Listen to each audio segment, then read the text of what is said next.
Say hi. Hi, Auntie Bethany. Hi, Auntie Tabby. We love you. Okay, so getting back to where I was, there's a party going on next door, so please forgive the music. But um, after our lovely mango over here that we're training, this is sapotes. I planted two in one hole. I'm hoping they stay small.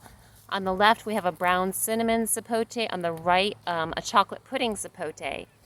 And once again, behind that, I've planted beans and sweet potato. So this is all newly planted, so I'm hoping the sweet potato takes over. I love, love, love sweet potatoes. Speaking of, I have a bucket of greens, and these are sweet potato leaves and moringa leaves, all of which will be going in my smoothie tomorrow morning. Here is a lemon, which frankly, I've fertilized, I've loved, I've done a lot to it, and it is, there's the kids on the spaceship behind the lemon here. The dead lemon, the dying lemon. This lemon is just not cooperating, so I think it's going to have to go. They love this little bridge that Brian put in. William is a cat. You're my kitten, William. Hazel, don't go under there. Get out of there because there's little baby plants planted there. Do you see them? Get out of there and don't step on the plants. Little baby plants in there, okay? So, dead lemon needs to come out. Here's an avocado, which I am thrilled to see. It's newly planted. It finally has some new growth, and as a gardener, that just thrills me because I know that good things are in store. Here we have a papaya, another avocado, which is doing well.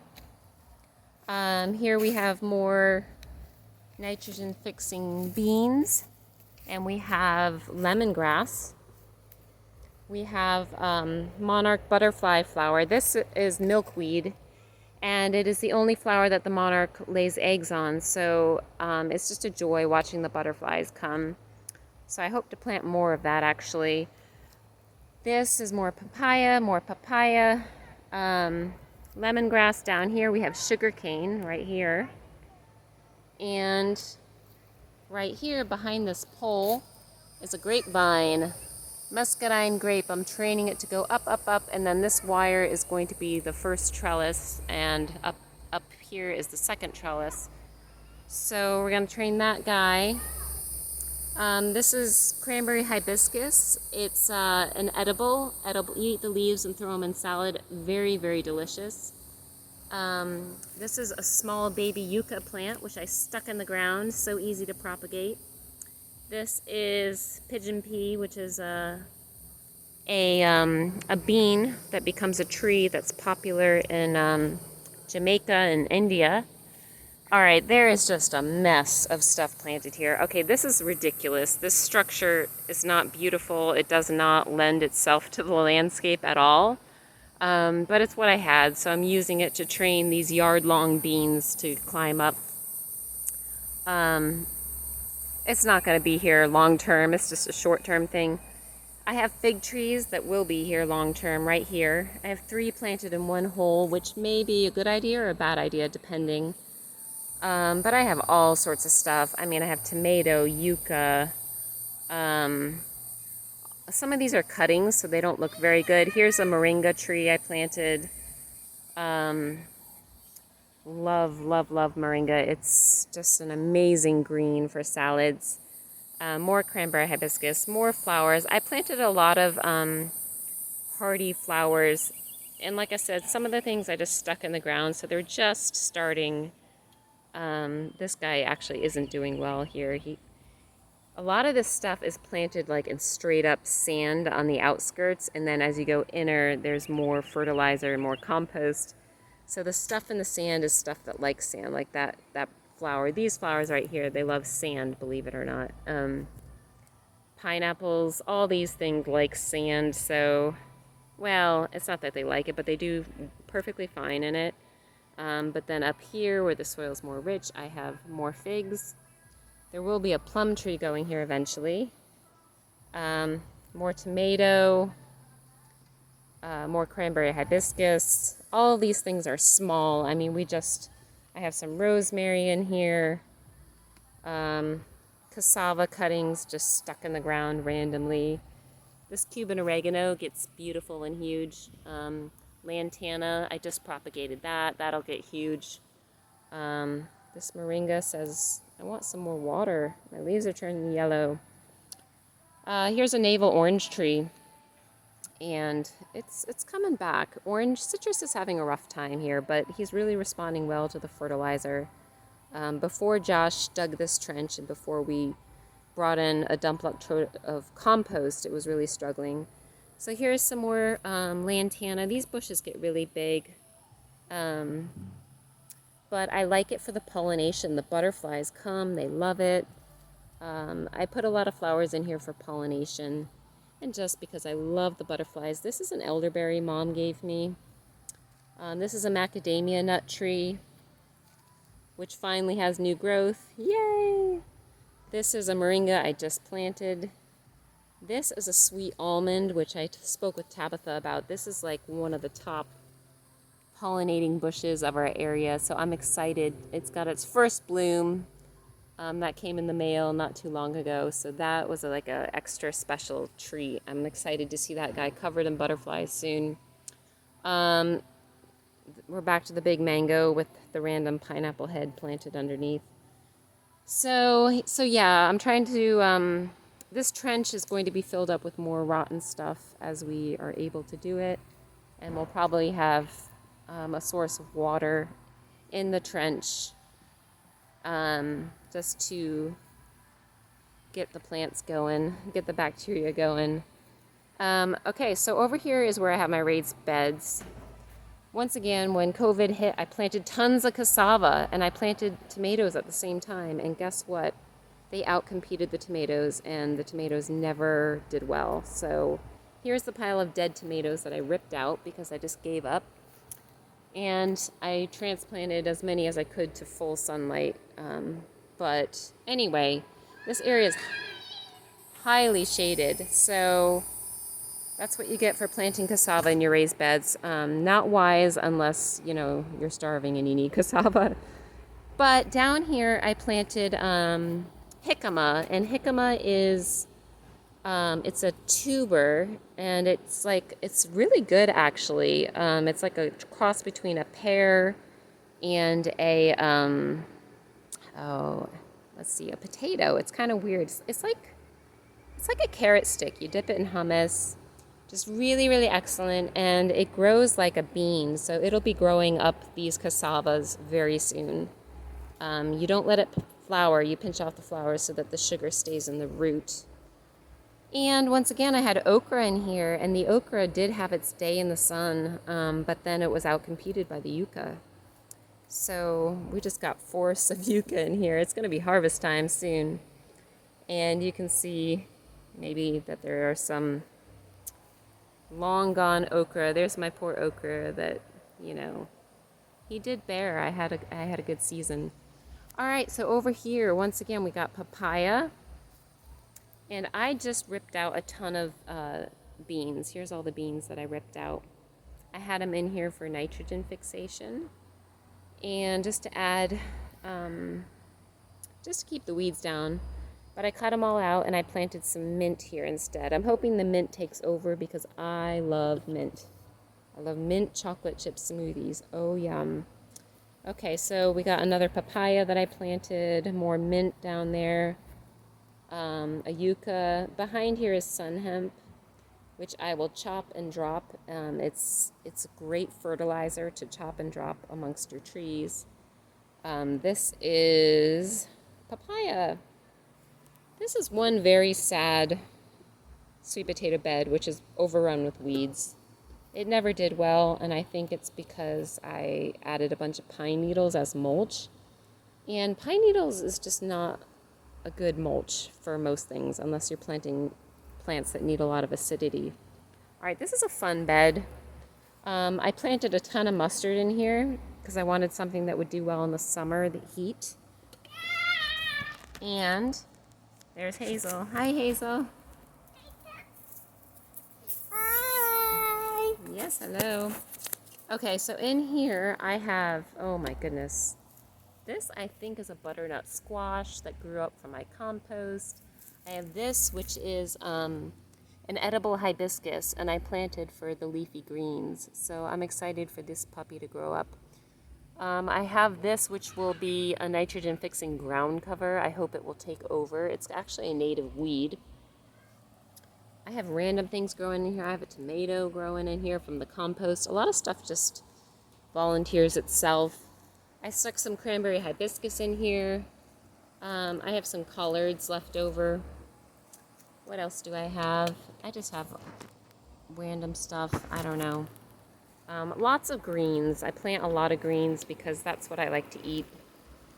And that's a really cool sprinkler, by the way. Okay, so these are Peruvian ground apples. Super cool, great plant. This is katuk, which is an edible green. You throw that in your salad. Of course, basil, you know what that is. Parsley, more katuk, green onion. Let's see, I tried planting a bunch of like mint. I keep planting the mint in here. This is arugula, and these are not properly spaced, but in here are 2 peppers and 1 eggplant all bunched in this like small area.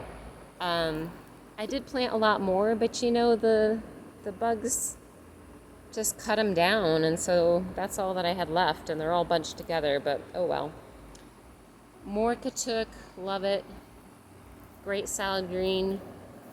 These are a special kind of onion that grow really well in this area and propagate themselves, which is really fun. This is purslane. This is William looking for his sister. And just more mint. I don't know what this is. Looks like maybe a weed. I don't know. Okay, this is a fun one. Over here I have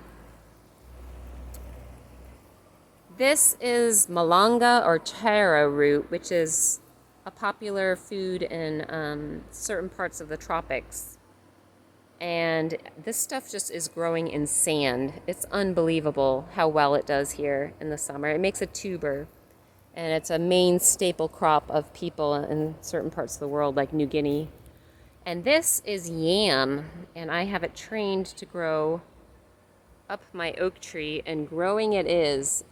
It will grow up way up into the canopy. I mean, it is astronomical. This stuff can grow like 50 feet high, and it just blows my mind. And this is growing in nothing but sand, and it makes a huge fat tuber, and it will grow like indefinitely. They have like, I don't know, 150-pound yams that people harvest that have been in there for years. And when you're hungry, you just cut a piece off. And so this is kind of like, once again, something I planted during COVID to be like, okay, I just want a backup food source in case I need it. So yeah, this is my little garden shed and the air conditioning unit. And this is what leads to the front yard. And so I will show you the front yard, and then we'll probably be done. I planted a white mulberry tree, and I dug a hole to plant my olive tree right there. My lonely mailbox. Pete stuck a sign in the road. Okay, this is just not really sightly. I don't really spend a lot of time out here. There's Hazel. So in the windows I have some geraniums. I'm trying to propagate those right now, actually, because I'd like to put them in other window boxes now that the fall is on its way. I just planted that moringa here. You can't see it, but down here I planted a ton of little stuff. They look like weeds, but hopefully they'll get big. I'm trying to keep them well watered. I planted these white flowers. This is just, I wish this was an edible, but it's just pretty stuff. More flowers. This is the Cuban oregano that I was talking about that gets really big. It's a really nice addition to salads. Nitrogen fixing weed, which I will chop and drop and use as fertilizer. The lantana, fire bush. Some people call it butterfly bush. I like the lantana and the fire bush because of the butterflies. I love attracting pollinators, and I did plant this little guy. This is a mimosa, sunshine mimosa. I'm not sure if you're familiar with that, but when you touch them, they respond. They close up. So it's kind of cool. Oh, look, Daddy just weed whacked, and I think he got some of my valuable plants. Oopsies. Got some mushrooms growing in here. Got some flowers growing in here. Hello, flower. Oh, this is longevity spinach, which is a really good edible that kind of takes over the world, which is great. More lantana, just some things to add to like the tropical feel. These are some cycads. Another cycad, they're like baby palm trees looking. Another firebush. This guy has a really pretty flower when he wants to bloom, which is not now. It's a crown of thorns. Here's some vinca, or however you say it. Now these are supposed to produce a beautiful flower and fruit, but I've never seen it. I don't believe it. I think she sold me the wrong bush or something. Anyway, lantana, more pigeon pea. These should grow big into a tree. Hazel. These things get big. They're really cool. Bird of paradises. I showed you that out back. I have more out here. This is my moringa. This thing looks weird, but I literally like rip leaves off of it and put it in my salads every day. So this tree really gets it. Oh, William, don't go through there. That's where the plants grow. Okay, stay on the sidewalk. Thank you. Don't squish the plants. Baby kitten. All right, blueberries. Not blooming now, but we had a few this year. Barbados cherry. That's one of my favorite trees. Some animal dug out the raw compost that I had in there, so it teaches me to do that. Flowers. I have a spot for a flower I need to plant, which is why I'm trying to propagate the geraniums. Yes, I will fill it up for you. Give it to Mommy.